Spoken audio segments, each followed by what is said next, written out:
This message is brought to you by Apple Card. Shave ice by the beach. A trip to the state fair. And a throwback flick at the local drive-in. They're more than just items to check off the summer bucket list. They're also opportunities to earn 2% daily cash back when you use your Apple Card with Apple Pay. Apply for Apple Card now and use in minutes with Apple Pay. Subject to credit approval. Apple Card is issued by Goldman Sachs Bank USA, Salt Lake City branch. Terms and more at applecard.com. Low energy, unfocused, foggy? You might be dehydrated. Whether it's hot yoga, over 100-degree weather, or too much sun. Gator Light, with a specialized blend of 5 electrolytes, was scientifically designed to help move fluids into the body faster for rapid rehydration. Shop now at retailers nationwide. Gator Light hydrates faster than water. Is it in you? Symptoms noted are signs of mild to moderate dehydration. Consult a healthcare professional if symptoms persist. The new LinkedIn Hiring Pro can't undo your last hire. The human postponer. They were the master of one phrase. I'll circle back on that. But 3 months later, you are the one doing all their work and wondering how big that circle is. But LinkedIn Hiring Pro can take the hiring load off your plate by automating the hiring busy work from the initial job post to scheduling interviews. Hire right the first time with LinkedIn Hiring Pro. Post a free job today at linkedin.com/quality. From the Fifth Quarter Studios in Madison, Wisconsin, you're listening to Coach Unplugged. And now, your host, Steve Collins. Hey, everybody. Welcome to Coach Unplugged. I'm so happy you decided to join us today. Before we jump into the podcast, I'd like to give a big shout out to our 2 sponsors. First of all, Dr. Dish, the number 1 shooting machine on the market. We own 3 of them, and I can tell you personally, even before they became sponsors, their customer service is second to none. Every time I've had any issues with any of my machines, going back to the way old ones, they've always taken really good care of me. Also, go over and check out teachhoops.com. Oh, and mention us, and they'll give you $450 off. Mention Coach Collins or Coach Unplugged, they'll give you $450 off. Also, go over and check out teachhoops.com for coaches who want to get better. We always tell our players that they should be working on their craft. I challenge you to work on your craft. Come over, join a community of like-minded coaches who want to make this game better. It's the reason I started Teach Hoops, is to help pay the bills for all these podcasts, but even more importantly, to give back to this great game that has given me so much, and to set up a roadmap for you to be successful, not only on the court, but off the court. And we offer a 14-day free trial. So come over and kick the tires around, see if you like it. And let's head off the podcast. All right. Hey, Coach. Yeah, I've always got millions of questions. I'll just hit a couple of top ones and see what you got for me. Okay. I heard one of the podcasts that you were talking about how to handle a 1-2-2 aggressive half-court trap, about sending guys from the back, but I never got the specifics on that. Okay, so 1-2-2 or 1-3-1? 1-2-2. Okay, so let me see if I can do this. Okay, can you see that? Yes. Okay. So it won't be as pretty because I can't get my tablet, but we'll do the best we can here. Okay. All right, so you're saying 1-2-2, you said? 1-2-2. Yes. All right. It looks like that. So you're saying aggressive. Yeah. So you're saying 2-1, and let's say most people would break this with an even front. So they put an offensive player here. They put an offensive player here. They'd probably put one in the high post, and they probably, so most people counter with opposite. So if it's an odd front, they go even. So okay. So you're saying this is aggressive. Right. So the 1 and 3 are trapping aggressively, and if it goes to the ball's corner, here, the 5 and 3 are trapping. Right. Yep. So 1 and 3. Okay. So that's where I'm saying 2 has to make a decision at this point. Okay. Because 5 is probably going to step here. Okay. What I do is I don't leave this guy I don't put that guy there at the high post.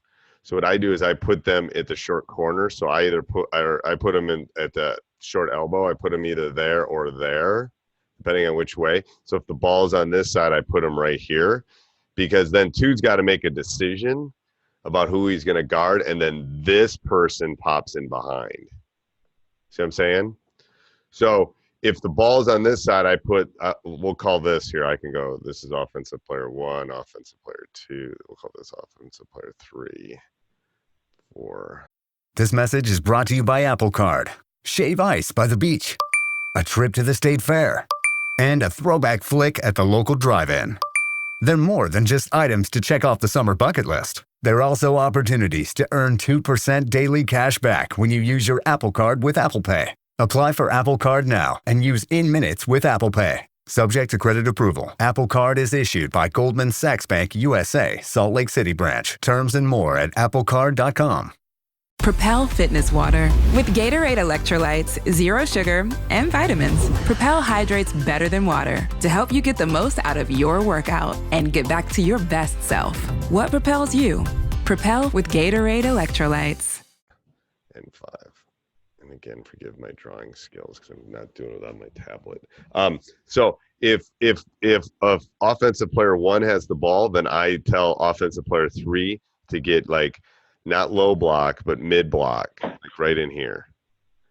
Okay. If offensive player 2 has it, then offensive player 3 would be on this side, because I'm going to force 2 to make a decision at this point. This is really too far for 4 to come, and 4 is more worried about 5 moving and getting a bucket in here, just lobbing it up and getting a bucket. So that's where I was talking about. I was talking about that opposite high guy flashing behind the trap. Okay. Because if two takes the offensive player 2 away, then 3 will be open. This player will be open. So one of these 2 players is going to be open because 2 can only guard one of them. But when you do this normal lineup, 2 can kind of sit on 3 and then also look for the steal up above. Okay. So it's basically you want to give 3 passing lanes. So worst case scenario is, let's say the ball is here. The worst case scenario is you want 3 passing lanes. You want 1, 2, and 3 passing lanes. So you have that. If 4 does come up and takes 2 away, then 5's got to follow 4. Like, then 5's got to come up, and then the release is just a skip across. So either one of these 3 people is going to be open, either this guy at kind of the short elbow, this guy flashing behind the trap, right in here, because that's a long way for 2 to come. And 2's got to decide. 2 can't guard 3 and 2. And then if 4 decides, well, I'm going to start creeping up if the ball's over here, then that's fine. And then 5's going to come up and be the release. So 4's going to have to look, make a decision on which way it's going to go. Okay. Does that make sense? And I typically just put my point guard, my best player, right in the middle and try to get the ball to him to score. That's the one they're trying. That's kind of the one they're trying to steal. Right. Yeah, so you want somebody almost coming from behind it, because they're gonna go. They want to go for this steal and this steal up here, right? Because then they can go get a layup in the other direction. So 2 is going to be the aggressive one, but 2 is going to have to make a decision. If the ball's over here with 2, then 3, then this one tends to be the other opposite guard tends to be the aggressive one. Okay. And my guy in the middle is going to be on ball side, a little bit low about I don't know, I'd say about 1.5 feet below the elbow. So gotcha. Another one flashes behind, and then my other deep. Because think about it. So let's say the ball's here. Yeah. Let's say the ball's here. Who's going to guard this guy? Is 5 going to come up? If 5 comes up, that's great. You just pass it to 4. Right. And then that's a long way to go to trap again.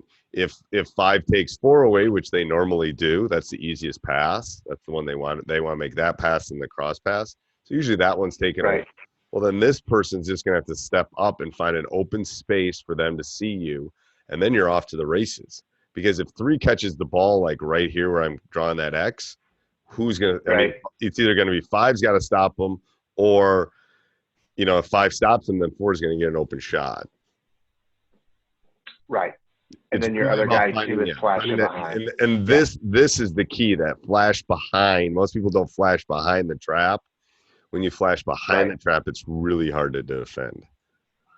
Gotcha. No, that's super helpful because I'm just putting my guy right in the middle. Yeah, and they just stand there. They just line. stand there. Right. Yeah, and then it's just it's too easy to defend. You know, I always tell them 2 or 3 count, and then you got to get out of there.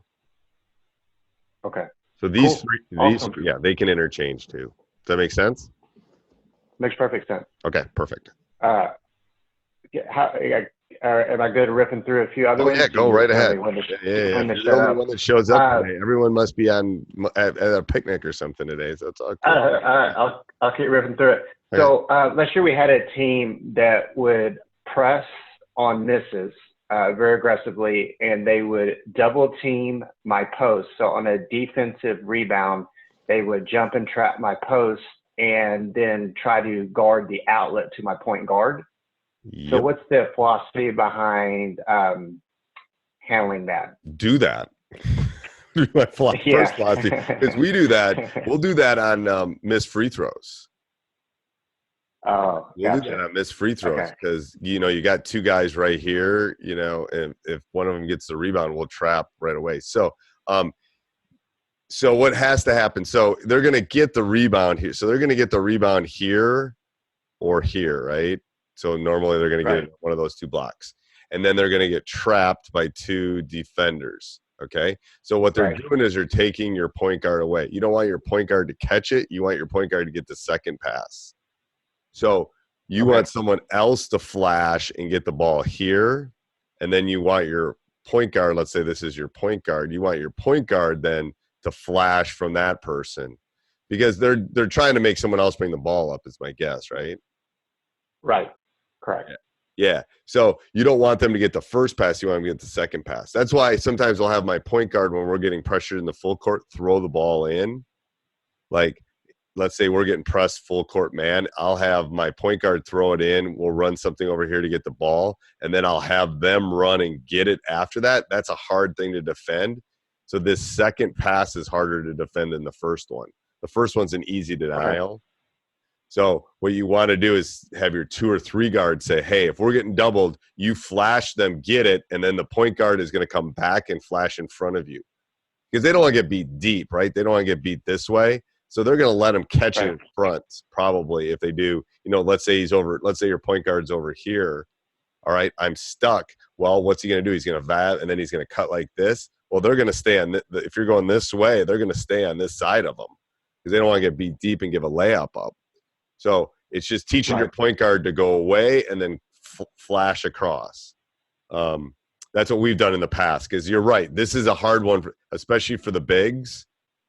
They just want to get rid of it. And that's fine. You're going to get rid of it, but you're going to get rid of it to somebody other than the point guard. And then these guys are told not to dribble. These guys are told to hold and look. You know. So what would be the lineup then? Just telling the people, should I have my point guard on one side, my 2 on the other side? Yep. And the 2 should go opposite. The 2 should go the side of the double, and the point should go opposite that. And then as soon as this one gets it, then he's cutting. Yep. Make it really where would I tell the other 2 players? Where should I tell them to be going? Well, I would send my big deep because I would send both of. I'd send the big deep, and then you probably have your 3 guard here at half court. I'd say you go to half court and get in the center circle or the sideline. Get out of the way because you don't want them around at that point. But the problem is they've got 2 guys here, so they only have 3 defenders left. Right. You know what I mean? So someone's going to be open. It's just a matter of who.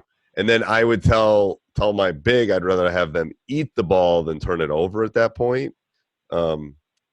Literally, like I'd rather have your football eat it than make the bad pass because this is a horrible pass if it's turned over because it's a layup kind of thing. So that's where I work on. I work on breaking windows. Above the shoulders. Kind of breaking. Pass fake logo high. You can always pass over the ears or pass over the top of the head. It's virtually impossible for somebody to get their hands up.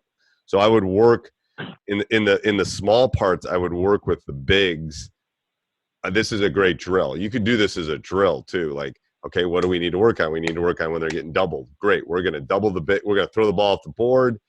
Big's going to get it. We're going to double them. And then we're going to work on, going 3-on-3 at that point, or 2-on. We're going to work on our break, getting the ball up, and let's.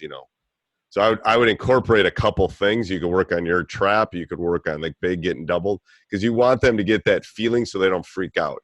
This is used often, at least at our level, at the high school level, is used to kind of get them to panic. Like we're not used to getting doubled right away when we get a rebound, so that's and most coaches run it to try to get a couple turnovers and a couple layups, a couple easy buckets. Okay. Cool. So I would definitely incorporate that into practice, like so the bigs know what it feels like to get doubled. And then if you know the football coach, I'd go get some football pads, those big pads, and hang them. You ever see those big? Right. You can get them at Dick's or whatever. Yeah. So I'd have those two guys so they're not fouling them all over. I'd have them banging them just so he gets used to that feeling. Okay. So you can't exactly do it, but you can get close to it. Okay. Cool. That's great. Okay. The next question I had is, when calling a timeout, especially towards in the game, but I guess any time, how many, so I always try to give a zone, if I'm running a quick hitter, a zone quick hitter, and a man quick hitter, but also if the other team decides to jump to a trap or something like that, do I also need to remind them of what our kind of press break or release style is? Do you understand what I'm saying? Like how much information do you give people when you're at a timeout?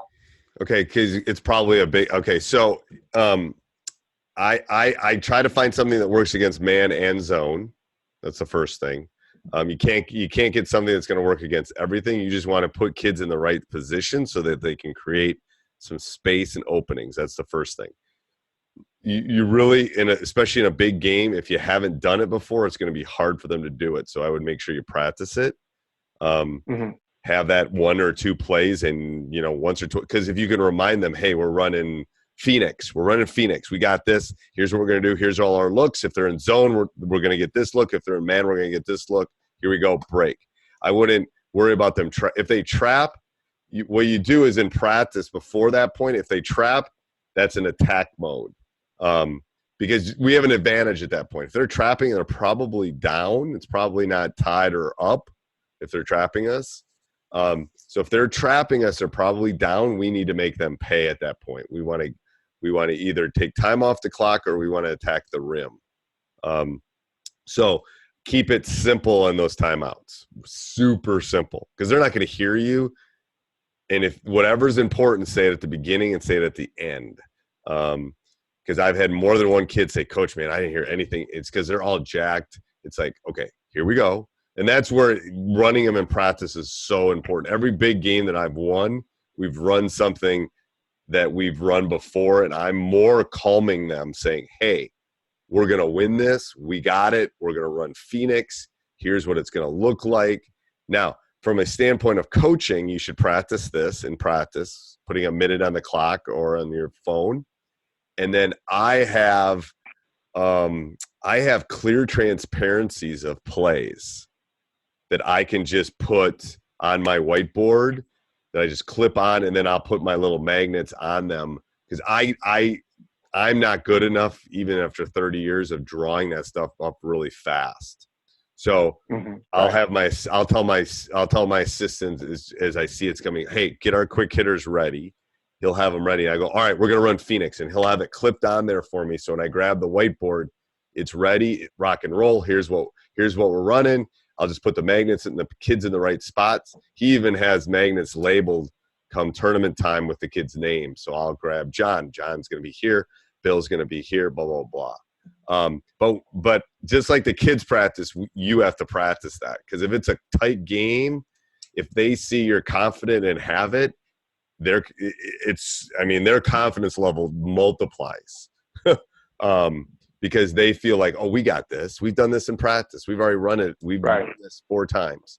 So that's where I think you got to come up with just a couple quick hitters. I'm actually probably the end of this week or next week we just finished the PowerPoints, and then my assistant is going to do the wording on it of all quick hitters, how to pick a quick hitter, what you should look for, a checklist and everything. So it'll probably be a week. We just finalized the PowerPoint, so he's going to go back and do either today or tomorrow. So look for that in the next week, and that will help you. Like, do you want to screen? Because there's so many different things you can do in a last second play.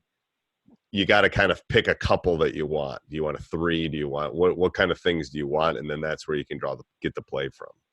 So look for that. So that makes perfect sense. So a follow up on that is I basically with the kids, I have them work on just in the game, just one baseline out of bounds for man and one baseline out of bounds for zone. Yep. And they're different. Okay. So if I wanted to go with that philosophy of a man in a zone they've already practiced on, is there a certain way that you really tell? I mean, can I have my guys switch or something right before they run it just to make sure they are in a man or zone? Or are you of the philosophy that's better just to have one play that will Well, the work problem is I might 1-3-1 half court trap you. I might run a matchup 2-3. I might run a diamond in 1. Depending on the amount of time, I'm not sure you have time to synthesize that. You know what I'm saying? In a play at the end of a game, if let's say we're playing you, I'm coaching against you, and your team's going off, and your 2 stars are just, man, they're going crazy. All right, maybe the whole game we've been playing a matchup and man. Well, maybe the last play of the game, I'm going to my triangle and 2, and I'm just going to take those 2 out of the game. I'm not going to let them score. Well, you got to have some sort of quick hitter where everybody kind of gets a look. Maybe I'll 1-3-1 trap you in the half court. Well, all of a sudden, now we're extending. Now there's going to be different spaces. So that's where I think you want to figure out.